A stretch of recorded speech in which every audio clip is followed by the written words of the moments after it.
This is Glenn with MotoApex.com, and today I got to ride a Honda CTX, the 2014 Honda CTX, and it's an automatic. This is one of the DTC transmission bikes, and it has a fully automatic mode, and that's something that I'd never experienced before and wanted to try. And as I've observed this motorcycle and thought about who it's targeted towards, I've seen in some things that I've read that people that used to ride that have gave it up for a while and want to come back to motorcycle riding are interested in a fully automatic transmission. But also at Atlanta Motor World, I saw a new rider buy one of these motorcycles before getting his license and before taking the MSF class, and so he was going to take the class and start out with an automatic transmission bike. And I can see that for somebody that does not want to think about all the aspects of riding a motorcycle and shifting gears. And so that's kind of the, I guess at least part of the target market of this motorcycle is the rider that wants to get back into it or get started without all the fuss of certain aspects of learning to ride a motorcycle. I rode this motorcycle today in 3 modes. It has a standard drive mode and fully automatic, and then it has a sport mode, and clearly the sport mode was more fun. You felt a little more of the revs in the engine and felt a little more of the shifting. The drive mode was somewhat like riding, driving a car. You could almost not feel the shifting. You could feel some of the downshifting as I came off the Expressway. And then it has, and the way you change modes is up here.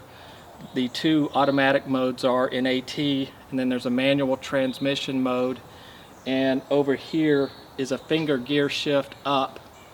Over here is a thumb gear downshift pad. And once you're in this mode, you're pretty much in a standard motorcycle riding mode. The engine still tacks up in every gear, and you've got to shift the gears before you redline the bike, just like any other motorcycle. So that was an interesting thing, and in that mode it was actually like riding any other motorcycle, except for that you didn't have to pull in a clutch pedal. So my riding impressions of this bike are that as I got used to what it was and what it's intended to be, I came to appreciate it more. It's a cruiser touring bike, and it's really a nice expressway bike. It's a really nice around town bike. One of the aspects of it that was important to Honda was to have a really low seat height, and it's 28.3 inches, and that's incredibly low. And one of the things I read about, because I was kind of interested in the foot peg position, which is way forward, and in fact took me a couple of minutes to get used to because it's really forward. And the reason that's the case is that the ergonomics of designing the bike, once the seat height was so low, they had to put the pegs more forward than maybe a little bit more than normal in order to allow you to extend your legs and not be crunched up on the bike. So it took me a while because I felt like I was fighting keeping my feet in that position, but once I got the pegs kind of more on the arch of my shoe, which is of course the way you would ride a cruising bike, it got a lot more natural. The bike is nimble to the touch, so that was a great aspect of it. It's an upright sitting position, which is great for a learning rider. It feels light. It's actually incredibly easy to back it up, when it's not running and you're sitting on it and pushing it with your feet. It's incredibly easy to do that, easier than my bike, which is smaller.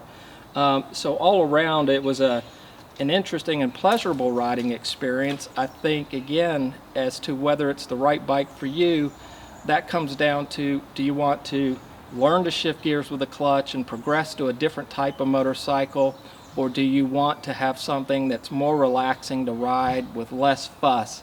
And that's a deciding factor here, because otherwise, it's a cruiser, and if you want a cruiser, it's a fine one. And it's fun to ride, and you have the choice between going between modes, which I think is pretty cool. But my riding impression of the bike, I would say, is one that it comes down to what you're looking for.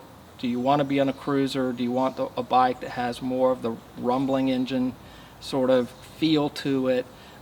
In drive mode, it's a very easy riding bike. In sport mode, it's more fun. In manual mode, it's a lot like riding a regular motorcycle. So those are my riding impressions, and I'll give a little bit more in my helmet cam. Hey everybody, this is Glenn with MotoApex.com. Today I'm riding the Honda CTX. This is the fully automatic version of the NC 700, and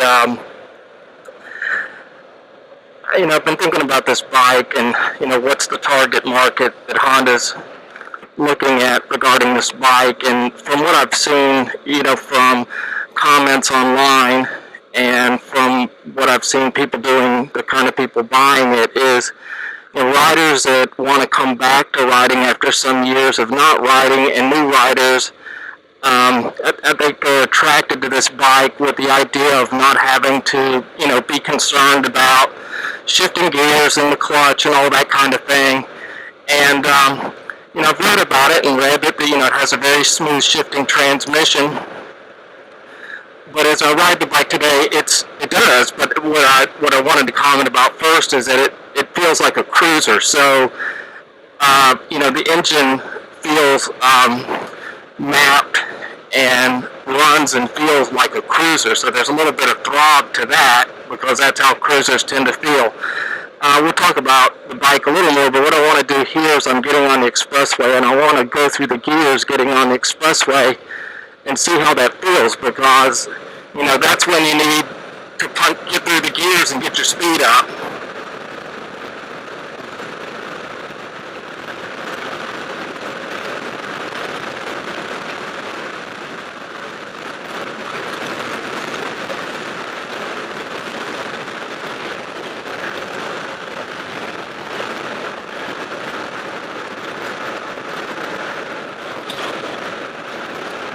I'm going 57 miles an hour, and the bike, went very well through the gear set to get me on the Expressway up to Expressway speed. And of course, that's important. You want, if you're riding a bike with a clutch, you're punching through the gears to get yourself up to Expressway speed. You don't want to get on the Expressway, obviously, below Expressway speed. So let's do a pass.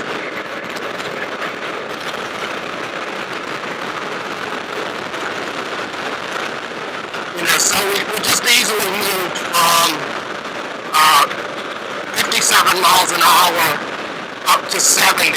I'm reducing my speed now because I'm riding a demo bike and I don't want to get a ticket, etc. So we're back close to Expressway speed. But we got up to passing speed very easily and quickly and got around that drop. Hi, this is Glenn with MotoApex.com, and I hope the combination of the videos here today have helped you understand the Honda CTX. It's a cool motorcycle. It's one that should be considered for new motorcycle riders and returning motorcycle riders, and any rider that just doesn't want to always have to worry about shifting gears and operating a clutch lever. The items that I liked about the bike were its maneuverability and low seat height, and the fact that you could change between modes, and it was very comfortable to ride on the Expressway, with the exceptions being that I personally don't like to have my feet that far forward.